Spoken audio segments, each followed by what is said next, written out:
अवतारी माई मोरे सेव का दुआरे, अवतारी माई मोरे सेव का दुआरे, चल पौआ पखारे, ए धनिया करे माई के सिंगारे, ए धनिया चल पौआ पखारे। हाँ तो चली ना।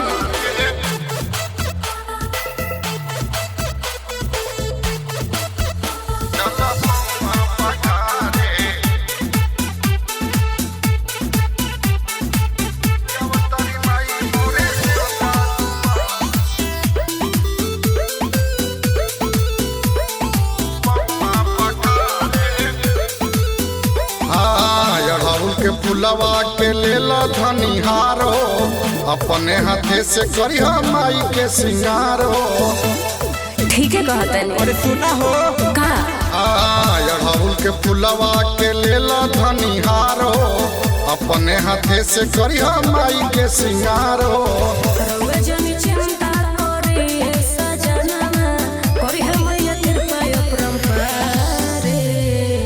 अवतारी माई मोरे सेव का दुआरे, अवतारी माई मोरे सेव का दुआरे, चल पौआ पखारे, ए धनिया करे माई के सिंगारे, ए धनिया चल पौआ पखारे।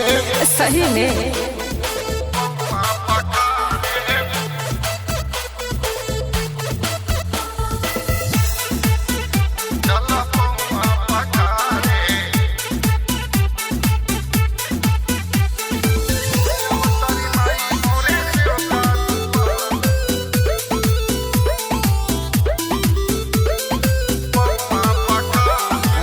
कहे प्रशांत हाली के धनी काम हो, ओके तैयार हाली चल माई के धाम हो।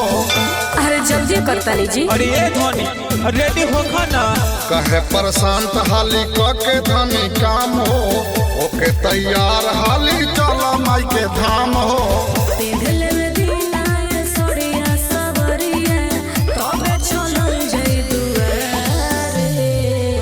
अवतारी माई मोरे सेव का दुआरे, अवतारी माई मोरे सेव का दुआरे, चल पौआ पखारे, ए धनिया करे माई के सिंगारे, ए धनिया चल पौआ पखारे।